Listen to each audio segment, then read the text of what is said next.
네, 안녕하십니까. 차타 공인 경매 찐 첨풀입니다. 자, 오늘 이 시간에는 우리 점유 마지막 시간입니다. 제가 이 점유를 하니까 여러분들이 이런 식으로 명도를 이렇게 어렵게 하나 하는데 어렵게 하는 것이 아니고 집행 권원에 나와 있는 그 이름이 맞아야만이 집행을 할 수가 있지요.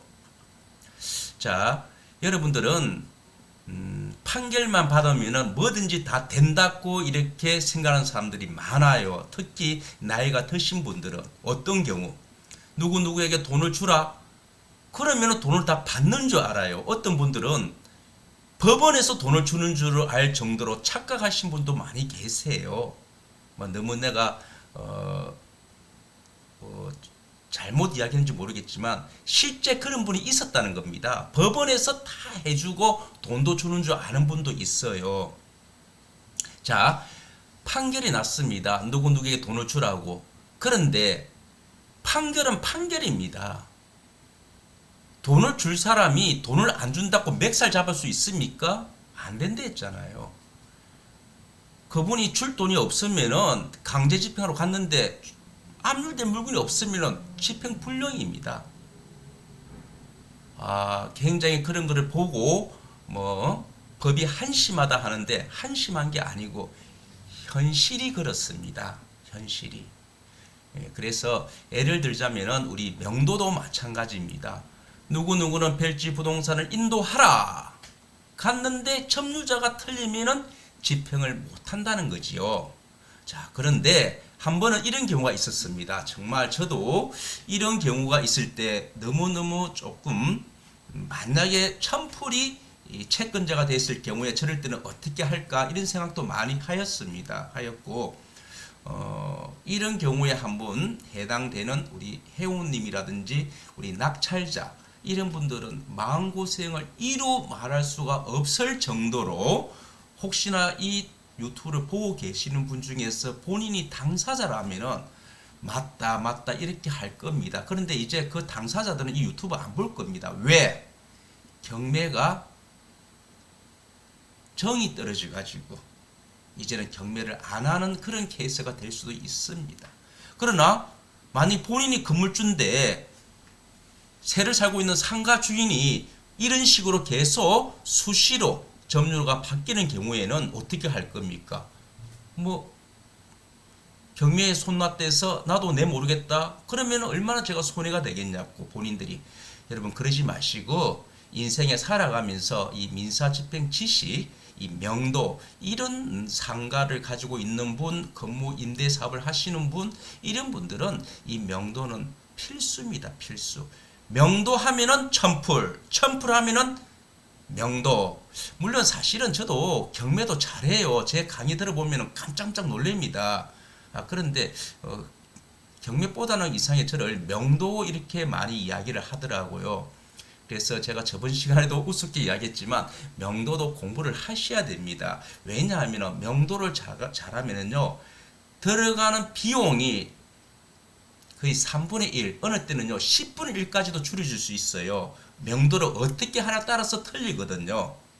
자, 그런 이야기는 제가 우리 제 강의를 한번 강의를 수강하실 때 그때 한번 제가 말씀드리고 저도 경매 강의할 때는요 그렇게 이렇게 그렇게 장기간 강의를 안 해요. 기초반 같은 경우는요 단기 속승반이라 해서 그냥 7시간 딱 끝나고 그 다음에 시간 날 때 바로 2주 안에 법정에 가가지고 또 7시간 법정에서는 2시간 만에 끝나지요. 끝나도 그걸 다 분석합니다. 왜 이 사건이 유찰되었고 왜 저분들이 첫 길에 왜 들어왔을까? 이 사건은 공유자가 웃으며 쓰고 어떻게 됐을까? 왜 이 사건은 차수인을 할까? 그때부터 설명을 다시 쭉 해주는 겁니다. 그래서 또 집행관실 경매계도 방문해가지고 여러분들이 앞으로 대금 납부까지는 어떤 진행이 될 수 있다. 이런 걸 설명하는 건데 조금 실전에 필요한 것만 저는 강의합니다. 명도도 마찬가지입니다. 실전에 필요한 것. 그분을 만나서 어떻게 대화를 나누면서 그런 약간의 모순적인 이야기는 안 하고 실질적으로. 그래서 제가 이 수시로 바꾸는 상가, 수시로 점유가 바뀌는 상가. 제가 이거를 보고 너무 안타까운 적이 한둘이가 아니었습니다. 자, 어떤 경우냐면요. 제가 두 가지만 설명해 드릴게요. 하나는 여관이었고 하나는 상가였습니다. 자, 여관 먼저 이야기할게요. 자, 이 여관은 식당으로 바뀐답니다. 그래서 벌써 계약을 다 만들어 놨어요. 올 사람이. 그런데 상대방이 그 사실을 알았는지 시간을 끄는 거예요. 잘못하면은 이 건물주인은 위약금을 물어줘야 돼요. 식당으로 개조를 하겠다는 사람하고 벌써 계약이 다 됐습니다. 지금 현재 여간이고. 그래서 제가 집행하러 갔습니다. 가니까 네 나가겠습니다. 예고했습니다. 그 다음에 갔습니다. 아니 뭐야 점유가 바뀌었네. 그때는 A인데 B로 바뀌었습니다. 바뀐 그 사람이 하는 이야기는 이런 이야기입니다. A한테 돈을 받을 게 있어가지고 자기가 점유하고 있다고. 그런데 우리가 이런 식으로 왔을 때는 2조 전에 왔을 때는 선생님이 없었는데요 하니까 자기는 그때도 있었지만 자기를 찾지 않아 가지고 그냥 있었다. 그래서 무슨 문제가 있으면 그 채무자한테 이야기해라. 그분이 거짓말을 한 거다. 뭐 이런 식으로. 근데 일단은 바뀌었습니다. 점유가 바뀌면은 어떻게 된댔죠?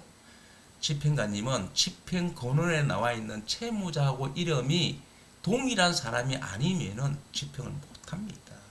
물론 이런 분들도 그 내막은 알고는 있을 것 같은 생각이 들어요. 이런 집행에 대한 방법을 알고 있을 것 같습니다. 뭐 일단 집행이 불능할 수가 없습니다. 불능해가지고 다시 가처분을 해놨기 때문에 다시 성계 집행문 받아서 다시 옵니다. 오니까 또 C로 또 바뀌었습니다. C로. 자, 집행관님은 감각적으로 집행을 한다는 것은 아니라 했지요. 할 수가 없지요. 대충 너희들이 짜고 하니까 무조건 집행하겠다. 그러다가 집행관님 상대로 손해배상 들어오면 어떤 식으로 판단합니까? 핵심은 하나, 집행권원에 있는 채무자 이름이 상이하면 못하는 겁니다. 자, 이래가지고 집행이 불능불능이 되고 했을 때 채권자의 마음은 어떻게 되겠냐고요. 어떻게?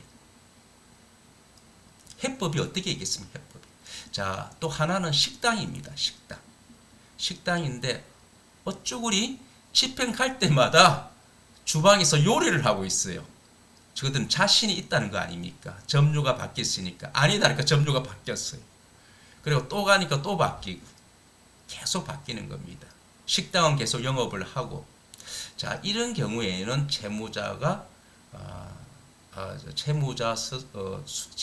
수시로 집행이 바뀌는 이런 사건은 여러분들이 아마 평생 가도 부닥치지는 않을 거라고 보이지만 그래도 요즘 같은 경우에는 조금 노골적으로 하는 경우도 있겠죠. 자, 이런 경우에는 여러분들이 너무 낙심도 할 수는 아니 됩니다. 제가 그랬잖아요. 채권적인 적극적인 자세는 여러 가지가 있습니다. 입찰할 때부터 내가 저 집을 인정할 때부터 어떤 식으로 대처를 하는 그런 요령과 방법이 다 있습니다. 명도 공부를 안 하니까 모르는 겁니다. 건물주 입장에서는 소장을 내기 전에, 가처분을 내기 전에 먼저 확인하는 방법, 그리고 수시로 또 확인하는 방법. 제 첨풀 실전반에 실전 교재 43번에 나와 있을 겁니다.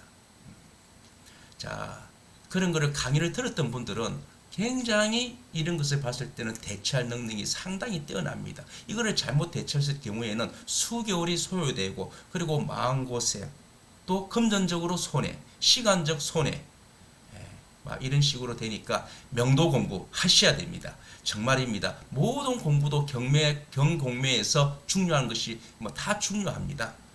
이론도 중요하지만 명도도 공부를 하셔야 됩니다. 제 경매 명도 특급 비밀 병문백답을 읽어보시면 정말로 여러분들이 도움이 되고 그리고 자신감이 넘치고 그리고 뭐든지 보니까 이런 게 없구나. 진작 이걸 알았다면 내가 잘할 수 있었다. 이런 식으로 될 것 같습니다. 그리고 가끔 시간이 되신다면은 첨풀이 진행하는 실전 경매 실전 명도 그 실전반에 클리쿠럼 보시면은 블로그에 나와 있습니다. 보시면은 이런 53개를 가지고 가르치구나.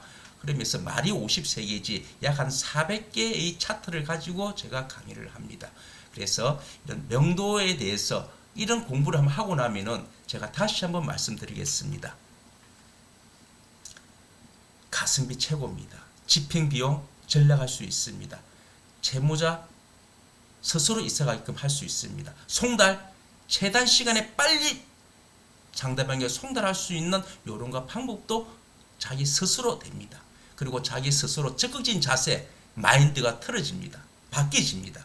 회사에서는 이럴 때, 그렇지만 명도 현장에서는 얼굴이 어떻게 이럴 때, 그리고 가슴에 어떤 식으로 이야기한다. 딱 준비 자세가 되어 있습니다.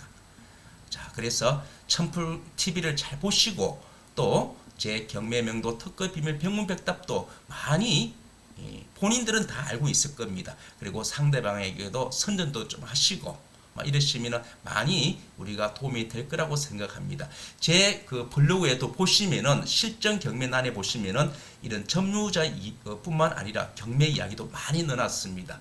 자, 여러분 나름대로 힘을 내시고 그냥 이런 사람을 만날 때 있어 포기하지 마시고 첨풀한테 전화를 주시면은 저도 저 나름대로 아는 대로 설명도 해드리고 방법도 제시로 해보도록 하겠습니다. 자, 오늘은 여기까지입니다. 수고했습니다.